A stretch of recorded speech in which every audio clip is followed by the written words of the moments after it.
पडेल. आपण गणित भाग 2 इयत्ता 9वी च पॉइंट लाईन स्केल हे प्रकरण आपलं चालू आहे. त्यातील 2 सेशन आपण घेतलेले. आज आपण सेशन क्रमांक 3 पार्ट नंबर 3 कडे चालतोय. बघा त्यातील सम बेसिक टर्म्स, त्यामध्ये पहिली जी टर्म आहे, आपण 7-8 टर्मच्या चर्चा करणार आहोत. त्यातील जी पहिली टर्म आहे ती म्हणजे लाईन सेगमेंट. तर लाईन सेगमेंट विषयी आपण थोडंसं बोलूया. आता लाईन सेगमेंट आपल्याला 5वी पासून आपण पाहतोय लाईन सेगमेंट बाबतीत, पण या ठिकाणी 9वीच्या मध्ये थोडेसे वेगळी डेफिनेशन करायचे. आता ही डेफिनेशन करत असताना आपण पहिला पार्ट 1 मध्ये आपण संचचे वेगवेगळे प्रकार, सेटचे वेगवेगळे सबसेट्स, आपण वेगवेगळे प्रकार आपण टाइप्स बघितलेले. त्यातील युनियन सेट. आता युनियन म्हणजे काय, समजा एक सेट आपल्याला दिलेला आहे 1 2 3 4 5, दुसरा दिलेला आहे 3 4 6 7, आणि त्यांचा जर आपण युनियन विचार घेतला तर A युनियन B, आणि त्यामध्ये असणारे सगळे घटक आपण विचारात घेतो आणि सामायिक घटक तेवढे यातील ड्रॉप करतो. म्हणजे 3 4 3 4 या ठिकाणी आपण सोडणार आहे, आणि राहिलेले ह्या सोडणार म्हणजे एकदाच घेणार आहे. आता बघा 1 2 3 4 5, आता 3 4 एकदा घेतलेले म्हणजे ह्या ठिकाणी आपण घेणार नाही, राहिलं 6 आणि 7. तर अशा प्रकारे जो सेट तयार होतो त्या सेटला आपण युनियन सेट असं म्हणतो. तर आता या ठिकाणी आपण कशी डेफिनेशन करणार आहे बघा. द युनियन सेट ऑफ, आता युनियन सेट कुणाचा, ऑफ पॉइंट A, आपण 2 पॉइंट या ठिकाणी दाखवलेले, ऑफ पॉइंट A, त्यानंतर कोणता पॉइंट दाखवलेला आहे, पॉइंट B, दूसरा point B, and points which are in between A and B, आणि A आणि B मध्ये येणारे सर्व बिंदू यांचा युनियन सेट आपण ज्या वेळेला विचारात घेतो त्यावेळेला त्याला आपण लाईन सेगमेंट असं संबोधलं जातं.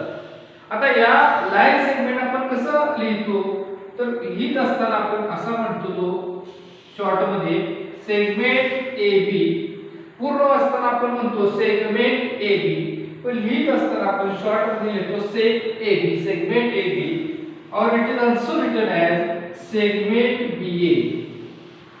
सेगमेंट BA असं सुद्धा आपण वाचू शकतो.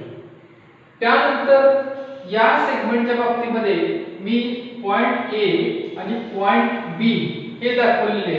आता हा पॉइंट A हा या बाजूचा एंड कडील पॉइंट आहे, आणि पॉइंट B हा दुसऱ्या बाजूचा एंड चा पॉइंट आहे. Therefore points A and B are end points of segment AB. तर सेगमेंट AB चा ज्यावेळेला आपण विचार करतो त्यावेळेला पॉइंट A आणि point B they are called end points of segment AB. Clear. त्यानंतर अजून एक तुम्हाला या ठिकाणी कन्सेप्ट आहे तो म्हणजे डिस्टन्स. आता डिस्टन्स ज्यावेळेला आपण विचार करतो आणि सपोज हे जर डिस्टन्स आपण 5 सेंटीमीटर जर आपण मांडलं तर डिस्टन्स म्हणजे the distance between A and distance between B, distance between A and B is called length of segment. म्हणजे A पासून B पर्यंत असणारे जे अंतर आहे, आता हे किती अंतर तुम्हाला दिसतंय तर 5 सेंटीमीटर. तर 5 सेंटीमीटर हे काय झाले, त्याची लेंथ झाली. म्हणजे हे आपण कसं लिहू शकतो ना बघा, distance of AB, distance between A and B, बरोबर आहे.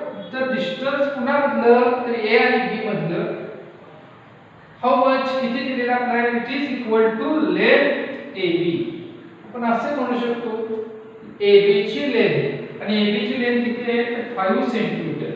तर अशा पद्धतीने डिस्टन्स म्हणजे काय तर डिस्टन्स लेंथ म्हणजे काय तर distance between end points of line segment is called length of that line segment. तर अशा पद्धतीने आपण तीन गोष्टींचा या ठिकाणी विचार केलेला आहे. सुरुवातीला बघितलेला आपण लाइन सेगमेंट म्हणजे काय. तर लाइन सेगमेंट काय आहे. It is union set of point A, point B and the points in between A and B is called line segment AB. Okay. त्यानंतर दुसरा आपण विचारात घेतलेला आहे हा कसा आपण रिटर्न आपण कसा लिहू शकतो कसा आपण रिप्रेझेंट करू शकतो. It is written as segment AB और सेगमेंट BA. त्यानंतर आपण तिसरा विचार केला तो म्हणजे लेंथचा. लेंथ म्हणजे काय तर length it is a distance. आता इथे डिस्टन्स कुणाचं डिस्टन्स आहे तर पॉइंट ए आणि पॉइंट बी मधलं डिस्टन्स आहे त्या डिस्टन्सला आपण काय म्हणतो length of that line segment. So here is 5 centimetre is the length of line segment. That means 5 centimetre is the distance of point A from point B. तर A आणि बी मधलं असणारे डिस्टन्स आहे ते किती आहे 5 सेंटीमीटर. 5 सेंटीमीटर अंतर आहे. तर अशा पद्धतीने हा पहिला कन्सेप्ट आपण बघितला. त्यानंतर दुसरा कन्सेप्ट आपण बघणार आहे तो म्हणजे रे.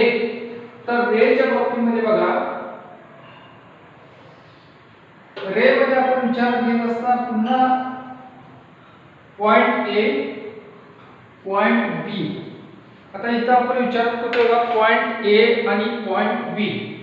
So point A and point B are two distinct different points. आता या वर आपण युनियन सेट कसा विचार करतो बघा. The union set of segment AB and point P. आता point P आपण या ठिकाणी घेतो बघा point P such that A dash B dash P is called ray AB. त्याला आपण काय म्हणणार आहे रे AB असं त्याला आपण म्हणू शकतो. आता काय केले बघा कसं घेतलं आपण it is union set of segment AB and point P and in between all the points including segment AB and point P is called ray AB. त्याला आपण काय म्हणू शकतो रे AB असं म्हणू शकतो. तर अशा पद्धतीने रे AB आपण पाहिलं.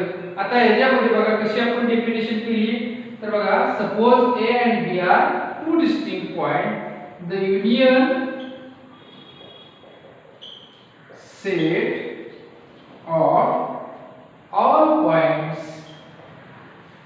union set of all points on segment AB, all points of segment AB and the point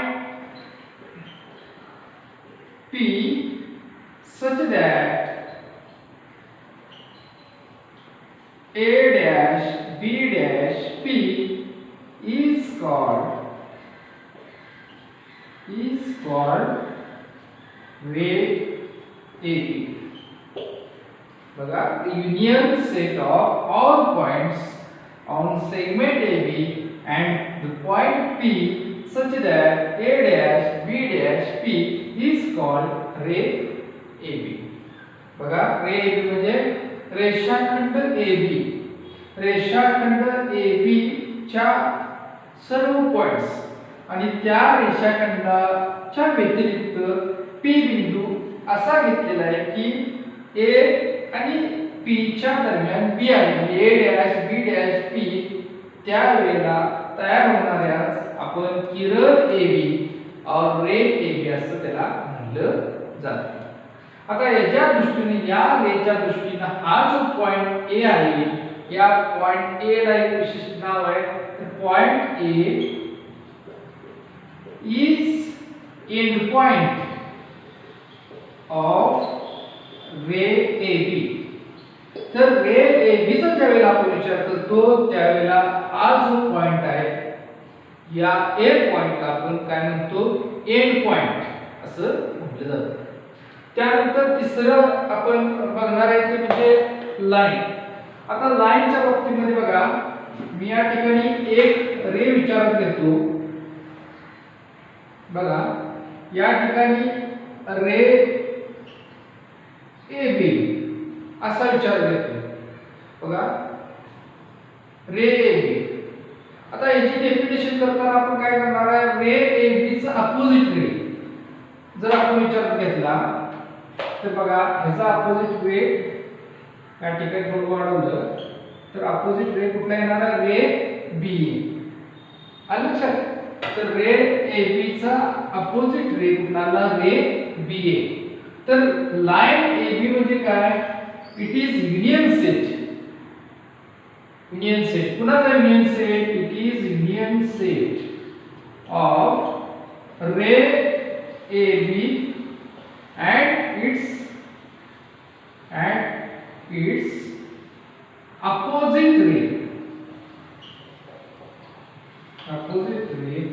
is said to be line AB.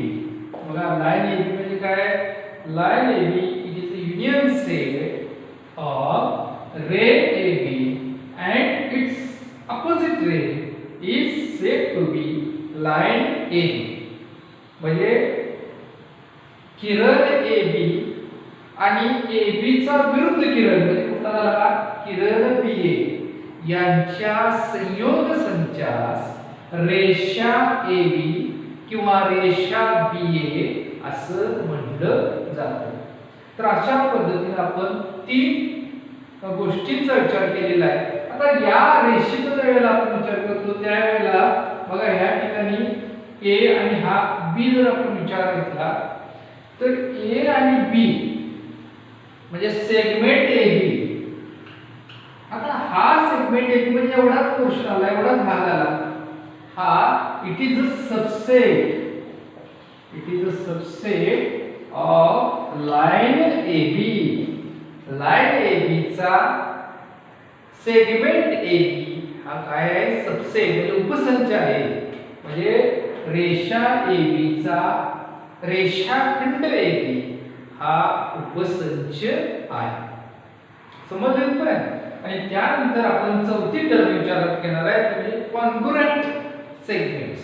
तर कॉन्ग्रुएंट सेगमेंट्स म्हणजे काय, आता या ठिकाणी काय करतो बघा, दोन रे हे वेगवेगळे काढले पण दोन सेगमेंट आपण वेगवेगळे काढलेले. पण पहिल्या सेगमेंटला आपण या ठिकाणी नाव दिलेलं आहे सेगमेंट ए बी. दुसरा सेगमेंट आहे त्या ठिकाणी आपण दोन पॉइंट वेगवेगळे विचार घेतलेले, सेगमेंट पी क्यू. म्हणजे आपण लिहित असताना याला म्हणणार आहे सेगमेंट ए बी.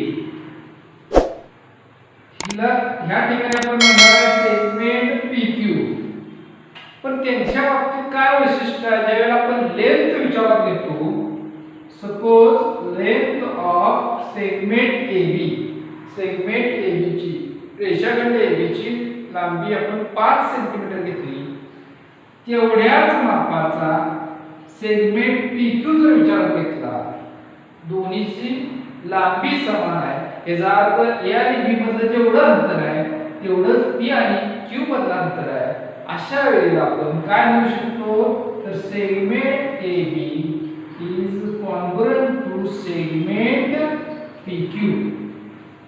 ज्या वेळेला दोन सेगमेंटची लेंथ समान असते त्यावेळेला त्या दोन सेगमेंटला आपण कॉन्ग्रुएंट सेगमेंट्स असं संबोधलं जातं. ठीक आहे. आता यानंतरच्या 5 कन्सेप्ट आहेत त्यांचा आपण थोडासा विचार करू. ठीक आहे. त्यानंतर आपण पाचवी प्रॉपर्टी, पाचवा जो टर्म आहे ती टर्म बघा, properties of congruent segment. Congruent segment म्हणजे बघितलेलं आहे. आता जे काय प्रॉपर्टीज आहेत, आता प्रॉपर्टीज मध्ये पहिली प्रॉपर्टी आहे रिफ्लेक्सिव्हिटी. तर रिफ्लेक्सिव्हिटी म्हणजे काय, तर रिफ्लेक्सिव्हिटी मध्ये आपण दोन आता सेगमेंट विचारात घेत असताना ए बी आणि सी डी हे दोन सेगमेंट आपण विचारात घेतले. कसे आहेत दे आर कॉन्ग्रुएंट. आता पहिली प्रॉपर्टी म्हणजे रिफ्लेक्सिव्हिटी. आता रिफ्लेक्सिव्हिटी मध्ये आपण काय करतो बघा, segment AB is congruent to segment AB. बघा ज्यावेळेला आपण AB चा विचार करतो, segment AB is congruent to segment AB और सेगमेंट BA. म्हणजे ही जी प्रॉपर्टी म्हणजे प्रत्येक रेषाखंड हा स्वतःशी एकरूप असतो. ही जी पहिली प्रॉपर्टी आहे याला प्रॉपर्टीला आपण रिफ्लेक्सिव्हिटी असं म्हणतो. आता इथे दोन आपण वेगवेगळे काय घेतलेले सेगमेंट घेतलेले आहेत, पण त्यांचं वैशिष्ट्य काय, त्यांची लेंथ कशी आहे, इक्वल आहे. त्यावेळेला बघा काय म्हणणार, ती जी दुसरी प्रॉपर्टी आहे ती म्हणजे सिमेट्री. आता सिमेट्री म्हणजे काय, सममितता आपण मराठीमध्ये म्हणतो. आता सिमेट्री म्हणजे काय, if segment AB is congruent to segment CD. म्हणजे AB रेषाखंड हा रेषाखंड CD शी एकरूप असेल तर then segment CD is also congruent to segment AB. त्यावेळेला सेगमेंट CD सुद्धा सेगमेंट AB शी रेषाखंड AB शी एकरूप असतो. तिसरी प्रॉपर्टी आहे त्याला आपण ट्रान्झिस्टिव्हिटी म्हणजे संक्रमितता. आपण संक्रमण म्हणजे एकाकडून दुसऱ्याकडे जातो त्याला संक्रमण म्हणतो. आता या ठिकाणी आपण तीन रेषाखंडाचा विचार करतोय, तिसरा रेषाखंड पण आपण विचारात घेतोय, तिसरा रेषाखंड आपण विचारात घेतोय PQ. आता या ठिकाणी कसं म्हणतो बघा की segment AB is congruent to segment CD. म्हणजे हा रेषाखंड पहिला रेषाखंड हा दुसऱ्याशी एकरूप आहे. त्याच वेळेला segment CD is congruent to segment PQ. दुसरा रेषाखंड हा तिसऱ्याशी एकरूप आहे. आणि ह्याच्यावरून आता पहिल्या आणि तिसऱ्याचा संबंध सांगितला आहे, त्याच्यावरून आपल्याला काय सांगता येईल, दे segment AB is also congruent to segment PQ. म्हणजे बघा पहिला रेषाखंड हा दुसऱ्याशी एकरूप आहे, दुसरा रेषाखंड हा तिसऱ्याशी एकरूप आहे. ह्याच्यावरूनच पहिला रेषाखंड हा तिसऱ्याशी सुद्धा एकरूप असणार आहे. ही जी प्रॉपर्टी आहे या प्रॉपर्टीला आपण ट्रान्झिस्टिव्हिटी असं म्हटलं जातं. तर तीन प्रॉपर्टीचा आपण विचार केलेला आहे. पहिली बघितलेली आपण रिफ्लेक्सिव्हिटी, दुसरी बघितली सिमेट्री, तिसरी बघितली ट्रान्झिस्टिव्हिटी. त्यानंतर आपण मिड पॉइंट ऑफ सेगमेंट. सेगमेंटचा मिड पॉइंट म्हणजे काय त्याच्याविषयी आपण थोडंसं बघणार आहोत. आता या ठिकाणी काय करतोय, सेगमेंट विचारात घेतो आणि या सेगमेंट मध्ये suppose it is segment AB. आता इथे आपण विचारात घेतलेला आहे सेगमेंट AB विचारात घेतलेला आहे आणि या सेगमेंट AB चे वर M हा पॉइंट घेतलेला. आता कसा पॉइंट आहे तर A dash M dash B. A आणि B च्या दरम्यान घेतलेला तो पॉइंट आहे. म्हणजे बघा if A dash M dash B and आता कसा घेतलेला आहे तर अशा पद्धतीने घेतलेला आहे की length of AM is equal to length of BM. म्हणजे जेवढी लेंथ ऑफ AM म्हणजे जर आपण आत असा लिहू शकतो segment AM is equal to segment BM. म्हणजे सेगमेंट AM जेवढा आहे तेवढाच सेगमेंट BM जर असेल त्यावेळेला then M is midpoint of segment AB. त्यावेळेला M पॉइंटला आपण सेगमेंट AB चा मिड पॉइंट म्हणू शकतो. बघा या ठिकाणी सेगमेंट AB आपण असं गृहीत धरूया की 6 सेंटीमीटर एवढ्या अंतराचा सेगमेंट AB. आता एम बिंदू घेत असताना मी काय केलेलं आहे, एम बिंदू इथं या ठिकाणी 3 सेंटीमीटर अंतरावर घेतले आहे. म्हणून एम किती झाले तर एम 3 सेंटीमीटर झालं. त्याच वेळेला बीएम हे किती झालं, बीएम सुद्धा 3 सेंटीमीटर झालं. म्हणजे जेवढं एम आहे तेवढंच काय आहे बीएम आहे. असं ज्या वेळेला असेल त्यावेळेला हा जो पॉइंट एम आहे त्या पॉइंट एम ला AB चा मिड पॉइंट असं म्हणतात. बघा AB च्या दरम्यान एम बिंदू घेतलेला आहे, पण तो दरम्यान घेत असताना असा घेतलेला आहे की तो हा त्याच्यामुळे जे दोन सेगमेंट, दोन लहान लहान रेषाखंड तयार होतात ते समान अंतराचे असतील. आलं लक्षात? तर अशा पद्धतीनं there is only one mid point. प्रत्येक रेषाखंडाला फक्त एकच मिड पॉइंट असतो. बघा ज्यावेळेला एखाद्या रेषाखंडाचा विचार करतो त्यावेळेला आपल्याला एकच त्याचा मिड पॉइंट असतो. म्हणजे every segment has one and only one mid point. आलं लक्षात? त्यानंतर आपण कंपॅरिझन ऑफ सेगमेंट, सेगमेंटची कंपॅरिझन बघणार आहे. बघा या ठिकाणी आपण AB हा सेगमेंट घेतला आणि AB सेगमेंट समजा suppose it is of 3 centimetre, 3 सेंटीमीटरचा घेतला.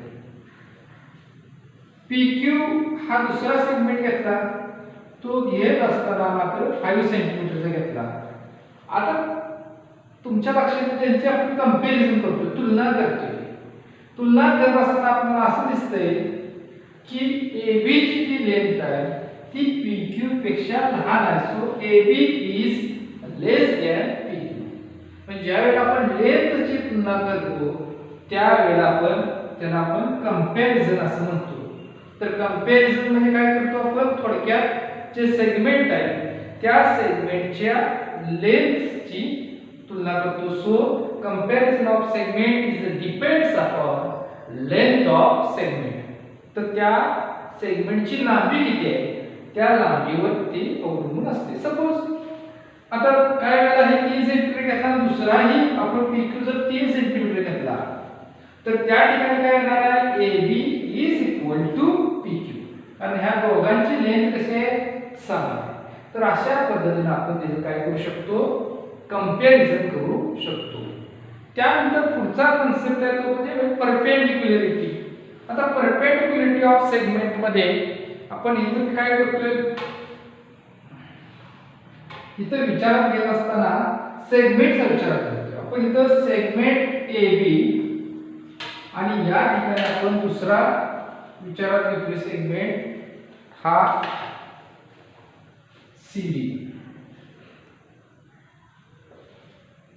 आणि या ठिकाणी AB आणि CD जो सेगमेंट आहे तो सेगमेंट घेत असताना आपण काय केलेलं आहे, तर हे दोन्ही सेगमेंट या ठिकाणी ज्यावेळेला एकमेकांना इंटरसेक्ट होत असतात त्यावेळेला 90 डिग्रीचा अँगल तयार होतो.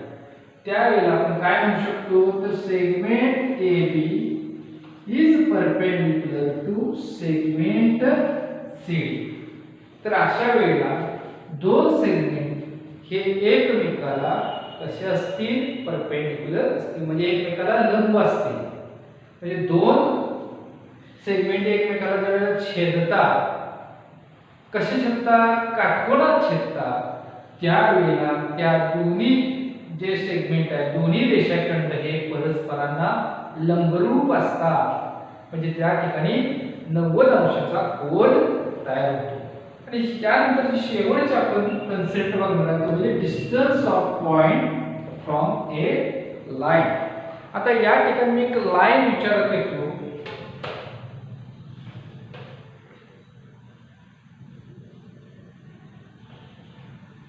तर कोणती लाईन विचारात घेतलेली आहे, जी लाईन AB चा विचारात घेतलेला आहे. आणि त्यानंतर मी या ठिकाणी एक सेगमेंट काढतो. तो कसा आहे, परपेंडिक्युलर आहे आणि तो सेगमेंट हा CD आहे. लक्षात तो तर अशा पद्धतीनं segment CD is perpendicular to line AB. इथपर्यंत लक्षात आलं. त्यानंतर पॉइंट डी लाइज ऑन